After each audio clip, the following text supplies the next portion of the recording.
Hey everybody, we're doing our live unboxing of the Zoom Stryder Pro today. This is, get a little closer. This is the new scooter. It's yet to be released from Zoom. The type of scooter is, ET Wow, which is the, it's one of the OG scooter companies that made all kinds of scooters a long time ago, and they're still making new models today. They're the kind of like the manufacturer behind the U-Scooter line, the Zoom line, and I think you can actually buy ET Wow by itself. So I've got some notes to tell you about beforehand. The Zoom, this body style, it's an interesting style. Some people love it, some people hate it. One really nice thing about it, maybe the best thing about it, it's the most durable model according to our survey tests. It actually won out over every other model of electric scooter period with 1,213 miles per repair. So you can go on the electric-scooter.guide website, but basically these are the best scooters in terms of durability, or how we kind of rate them is miles per repair. And the Stryder EX actually by quite a margin is the most durable. It had 1,213 miles per repair. And this is the upgraded version of that scooter called the Zoom Stryder Pro. The next kind of best scooter was the Mini 4 Pro, followed by the Dualtron Ultra. The average was 487 miles per repair. So it was almost 3 times more durable than the average, the old model. And the reason for that is because of really 2 things: tires and brakes. So the scooter does not have a mechanical brake system. It has a foot brake in the back and electronic or regenerative style brake in the front. Just using the regenerative brake does not allow you to really stop fast, but all the parts are internal. The tires are not pneumatic, they're airless, which means you're not going to get a puncture, but they're also less comfortable, less safe, and have less performance than a pneumatic style tire. So that's what I know already about this just style of scooter, because there's a lot out there. This is, I think for Zoom, this will be their 3rd generation of this scooter. So the reasons why people like this scooter is because it's super light, it's fast, it's nimble, it gets you in tight spaces, it folds really small for commuting, and the downsides are tires and brakes. So this is, the U-Scooter booster that you can kind of see right behind me. This is the first scooter that I ever personally owned. Maybe 3 years ago I got this scooter. I have, I would say, 2,500 miles on it already. It's the same style as the one that I'm about to unbox.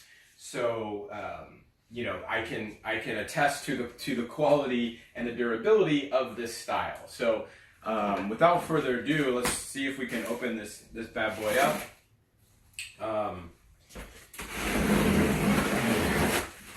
Someone on the Reddit was asking earlier, is this going to be the same specs as the Booster V, the U-Scooter Booster V or 5, which I think would be their 5th generation scooter, and it's very similar. Battery watt hours is the same.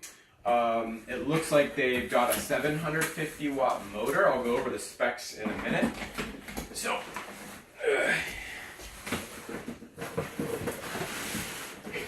the scooter is a little heavier at 27.5 pounds than the older model, which is over here, which is 24 pounds.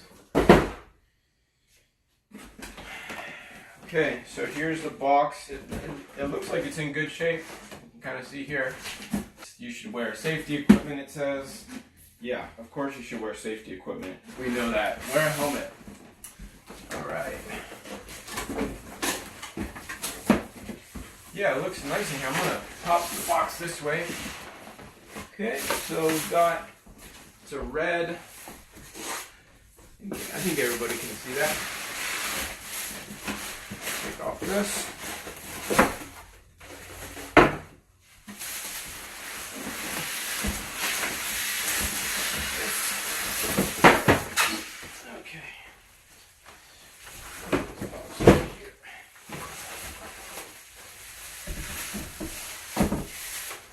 All right.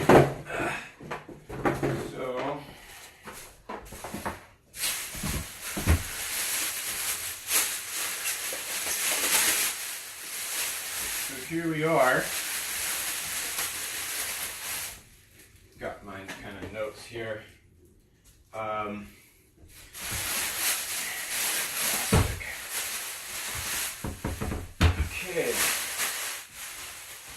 So this is a scooter. It also comes with a handle, which is actually quite helpful. I use my handle really frequently, and because it's fine to pick it up this way, but actually your balance point is going to be right here somewhere. Looks like on this one, and so I'm not going to put it on right now, but basically you kind of just attach it here, and then you can pick it up pretty easily. It's fantastic for when you're, this style of scooter, the small design, is actually really like the best for when you're going on public transportation. I know mine here, I've ridden a ton of scooters, and this really is kind of still my go-to when it comes to going on BART and needing to like collapse quickly. If I need to take it upstairs because I don't want to go in the stinky BART elevator, this is the one that I kind of take, because the other small ones, the handlebars don't fold in. And as you can see here, the handlebars do fold pretty well. Let's see if I can figure out how to take them back out now. Oh, okay, you just pull it. There's no kind of lock. Let's see how that works. Okay, so you've got a little latch right here. And actually this feels more, this is more solid than the previous model, it looks like. We'll raise this up. So right here is where your locking mechanism is. It looks like this is basically the same style. And it's got a nice little kind of latch on there. That was one of the issues with the original ones, was that it would actually fold down. If you didn't have it fully locked up, it would actually kind of collapse on you. That's probably my biggest complaint about the older models. So this is I can already tell this is fine. And then the way to undo it is you just kind of push this forward, and you'll this is like something you would step on, and I'm just using my thumb right now to show you, but that's how you kind of undo it. And then right here there's a little latch, and then you've got this piece that's going to latch in there, and it does it kind of by itself. You'll attach the handle, and then as you can see, it's 27.5 pounds, which, the lighter the better for a lot of people, but I think that 27.5 pounds is actually still just fine. Okay, so this bad boy back up. Okay, latches. I like that clasp mechanism that really latches. And then over here you've got a kickstand. So that is a difference as well than some other models that don't have a kickstand. So this one does not have a kickstand, and the way that it kind of goes is you just kind of have to leave it like this, and it kind of sits on the body here, which is not really optimal. So you got a kickstand. So let's just talk about each of the features. So the handlebars do fold in. They lock actually pretty nice. They're not going down, and unlike a lot of scooters. So the handlebars latch in pretty well. If you've read any of my other reviews, handlebars that don't latch well, I have a huge problem with, because if you're riding 20 miles an hour and a handlebar suddenly does that on you, you might be falling. So these are spring loaded, and they kind of pop back in, which is cool. You've got this kind of handlebar. It should be telescoping, if I can figure it out at the moment, which I may. Here we are. So you got a latch right here, and you just pull the latch. The handlebars, yep, they go up, and you got this little guy here, and you have two different settings, which again is really similar. There's also not a lot of play left and right. That was one of the things that broke on an older version of the same style, is that this would get caught in there, kind of move, and then you can kind of clasp this back up so the handlebars don't move. But it's also locked in here, so it's kind of double safe. Moving down right here, you've got front suspension, and I can actually push it right now, so that's working. The motor is going to be in the front tire. You've got these lights right here. There are lights kind of on the side, front and side rear, which is nice. Then on the back, there is also suspension on the back, although this one feels a little tighter. Probably just have to weigh more. I'll test it on the ground in a minute. You've also got lights here, and then you've got 3 lights in the back here. And the tires, like I mentioned before, are not pneumatic. They're 8 inches by 2 inches, and they're solid rubber. So they're not going to get, they're not going to get flat, but your contact patch with the ground is not going to be quite as good as other scooters that are, of course, pneumatic. But they're, if you're riding in good conditions and not in the rain, I think you're going to be okay with that. Just don't like turn super hard. So the base is, the base is pretty low to the ground. I'm going to put my other similar one next to it. Again, this one doesn't, there we go.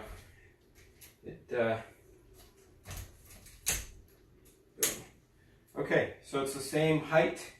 For the buttons, so let's just test out the suspension real quick. So the front suspension, I can really feel that one. Okay, here goes. Yeah, the rear suspension is working, which is pretty cool. By the way, if you have any questions, feel free to ask them. The base is, the base is about the same. It does have this kind of, here we've got the on button, and you've got your gas on the right, your brake is on the left here. Let's see if this is powered. Okay, it's got some power. So you've got battery capacity. Yep. There we go. We're getting 35 kilometers per hour. So that's your gas, that's your brake, as you can see. I'll do it again. And you can see it gets up there, although we have no resistance right now. And then your brake is this one that's going to stop it quickly. This one here is for the mode, which is how fast you go. This is in metric or Celsius right now. And then your trip odometer. So, let's just talk about the stats on this scooter. So basically there's some kind of main differences. I'm going to put this back over here.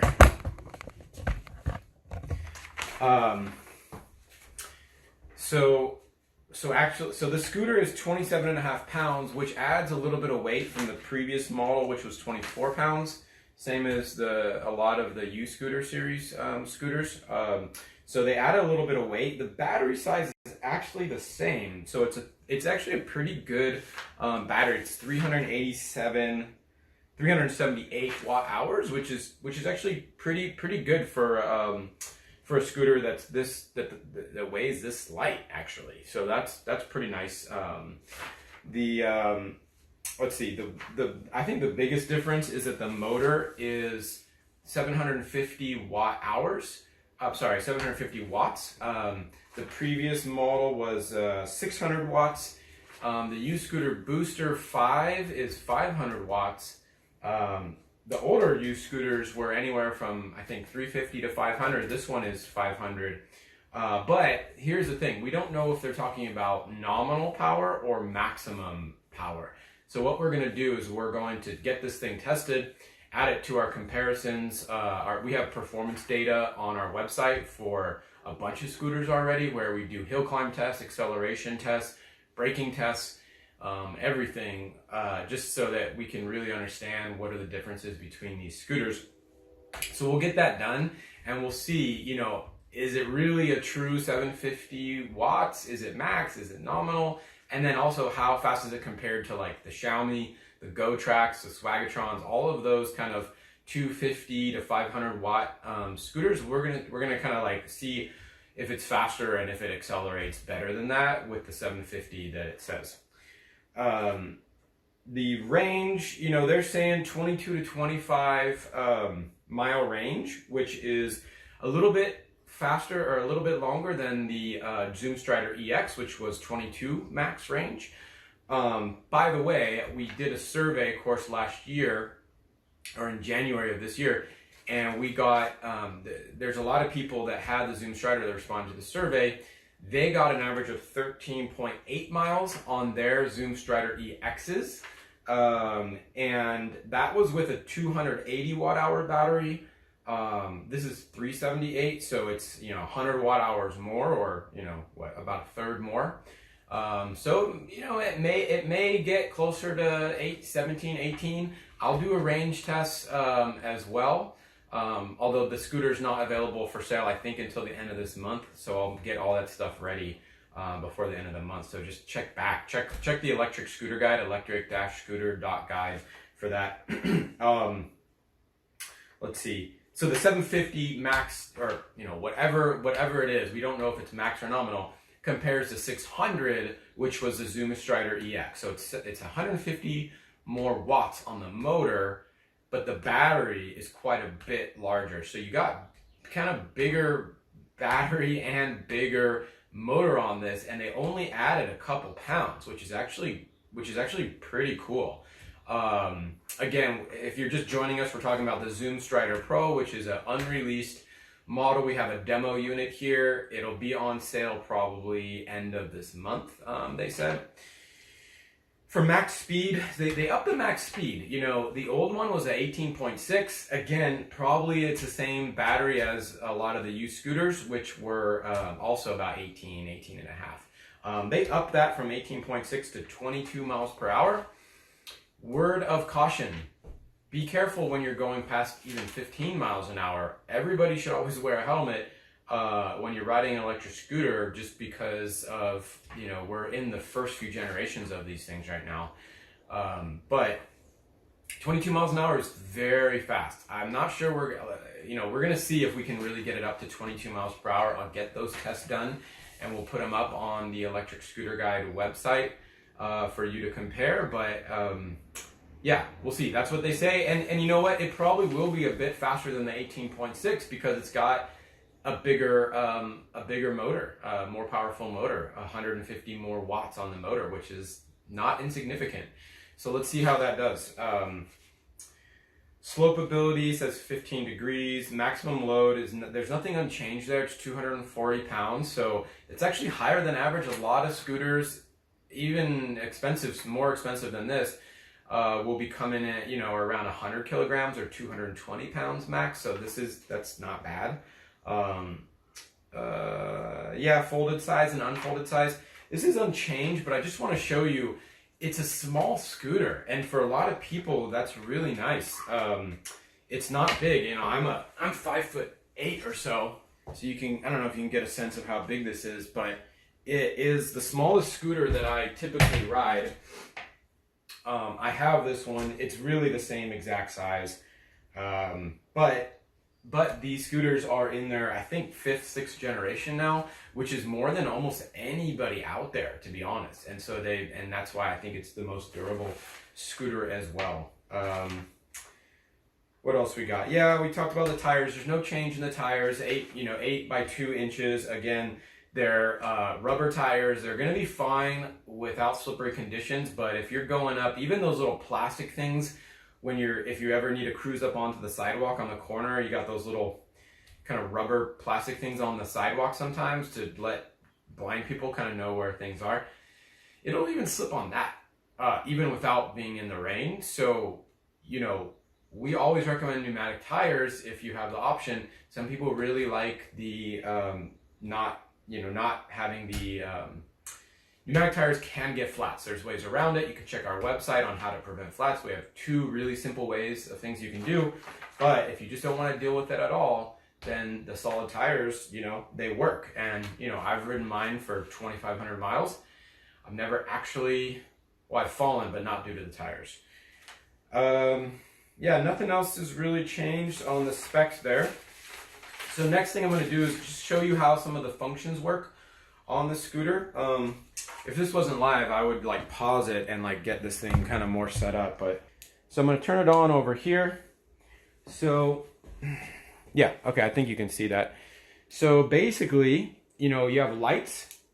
I think you just press it once and you got a front light. As you can see here, it is got 6 different looks like little LED bulbs in there, which is, you know, it's okay. We like that it's mounted high rather than a lot of scooters are mounted lower down here. And when you're riding at night, having lights that are higher is very helpful for when cars are there. On the back, I'm just gonna show you on the back here, you've got 3 tail lights as well. And then watch this. So when you hit the brake, you'll see that those flash, which is a great feature. Also, notice this. You've got flashing red lights on all 4 corners, which is pretty cool.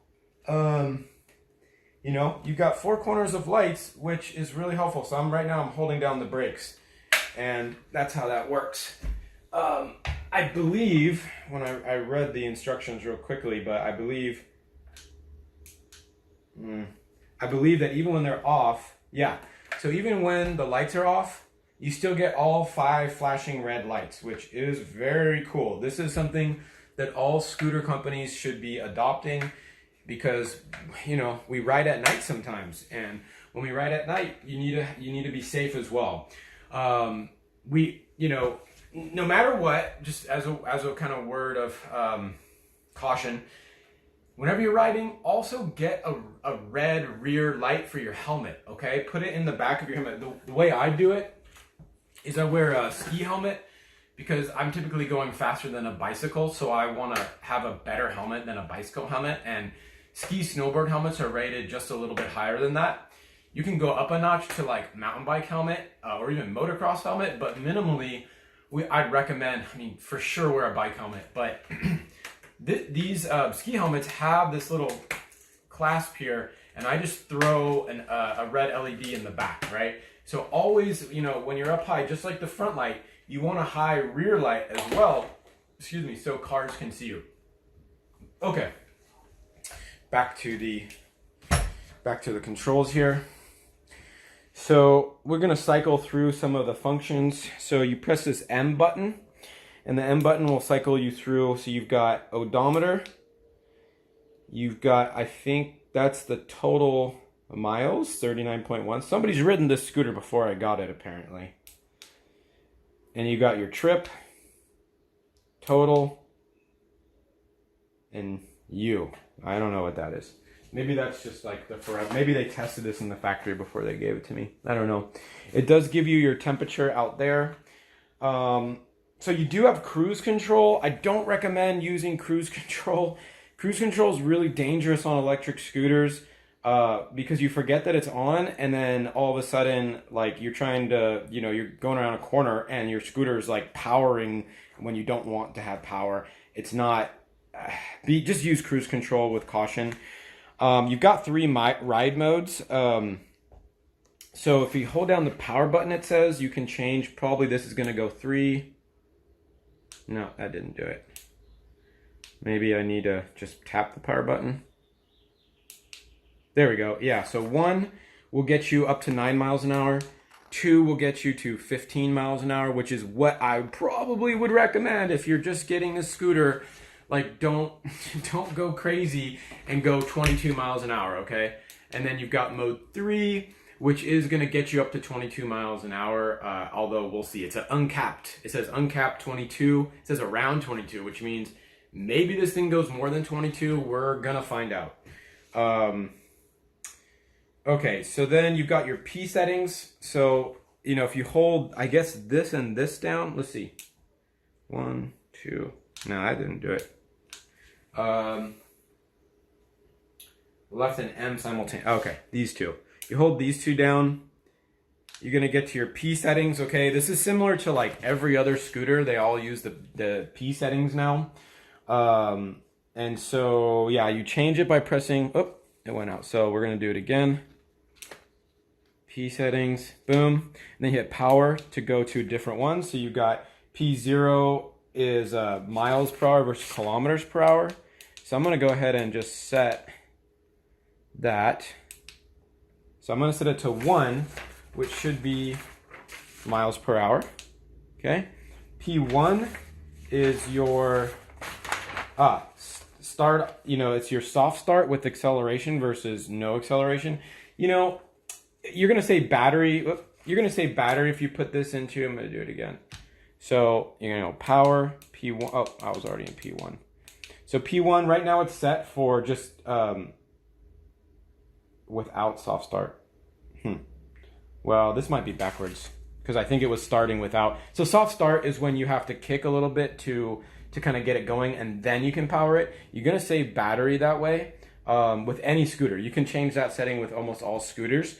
But this one here, I think they have their settings backwards, but whatever, it's fine. This is not like a final version. This is a cool one. So ambient light turns on or off. So you can actually have it set to turn on. The lights will actually turn on in darkness, which is actually pretty cool. So I would leave that one to 0. This thing definitely comes out of its settings quickly. But yeah, that's kind of cool. And I believe this is the light sensor because I have something similar on my other booster over here. So you kind of press, you just hold that and like potentially the lights will turn on. Well, we'll see how that goes. Okay, you can also see it's 84 degrees in my house right now, which is hot. Kickstart soft start. I'm sorry, soft start and kickstart. So P1 setting was for soft start. That's just I think that's a slower start. So P1, we got soft start, and then if you switch this to 1,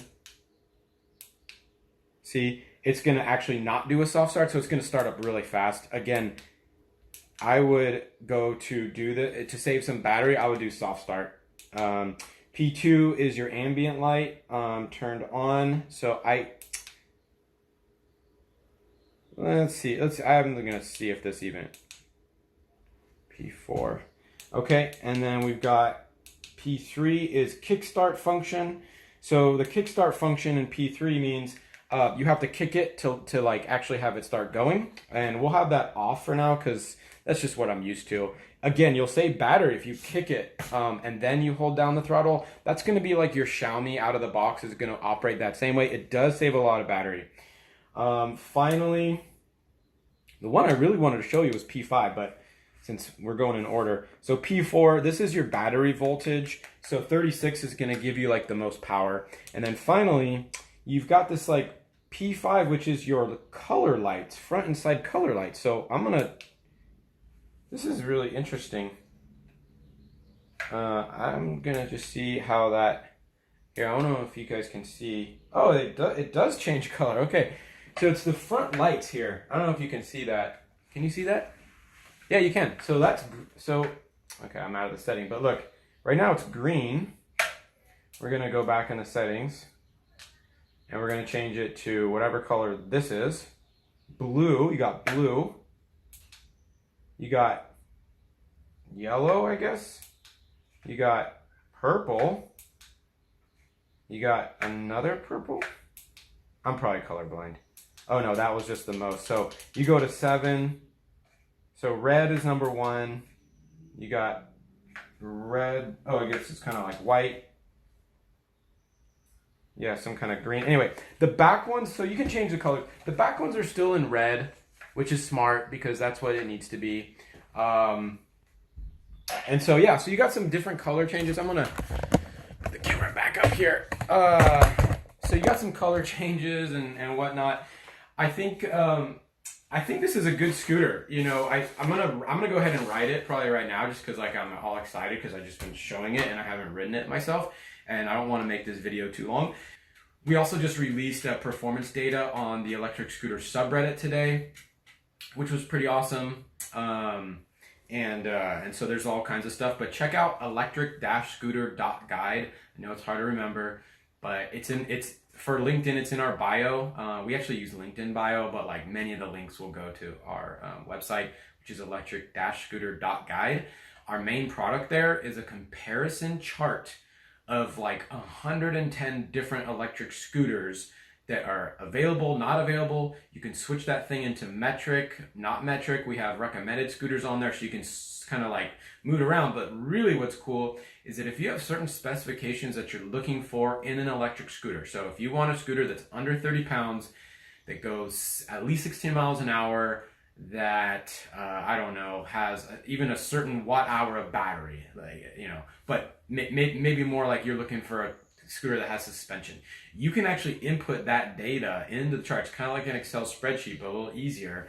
You can input that data and it will tell you kind of what scooters are in your criteria, and it'll give you price, it'll give you all the specs, so you can really look for them. We have the buying links attached, and then many of those scooters we have reviews on, and we're doing more reviews all the time. So I think it's the best resource right now in the world for the personal market for electric scooters.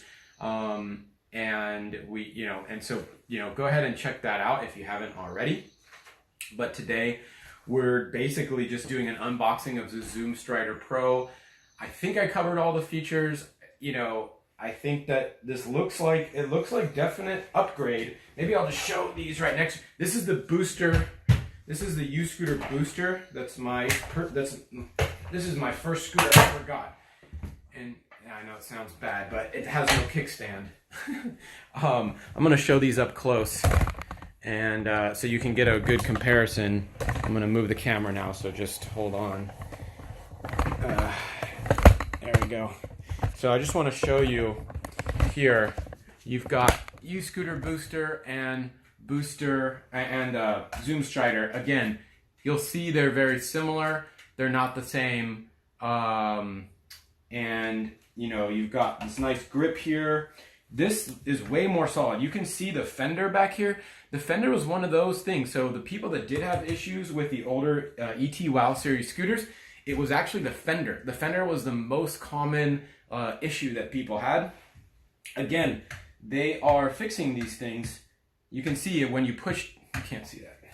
When you push down here, so you have two brakes. You have the electric brake in the front, and you've got this kind of like rear foot brake. And notice when you push this down, whether the lights are on or off, you get the other four lights to activate. I think this is the kind of standout feature with this scooter. I don't know. I guess going 22 miles an hour is cool, but like, just be careful. Anything over 15, 20 on a scooter without a disc or drum brake is going to be a little dangerous if you're in traffic. So, please wear a helmet, but also know that this brake is here for you. I just want to see how they're doing the cable routing real quick. You know what? I don't know if you can see in there, but okay, yeah, there's a plate. There's a metal plate. Might be some kind of, it's not metal, it's like a hard plastic plate. It actually goes on that. The cable routing to the brake, that's an issue in a lot of electric scooters. That's actually okay here, because it's covered by this panel, and then those are the wires right there. You probably can't see that. But a lot of electric scooters, the wires are showing, and then you get rubbing, which is the most silly thing ever. There is also this little reflective tape. I've added other tape on my scooter down there. You may be able to see on the wheel. I added these like red things. They don't really work though. But this one looks like pretty decent. All right, I think I'm out of things to say here. So, really appreciate everybody coming on today. And we'll do this again every Tuesday at 10 is our time to go live. And thanks everybody for watching. Give me some hearts if you like this video. It'll be up in the YouTube story, I think. It's like if you go to the stories, you can see a replay of this and fast forward what you don't want to hear about. But yeah, if you like it, give me some hearts, and I'll talk to everybody later. Send me a message on on Instagram if you have any other questions. Take care, everybody. Bye-bye.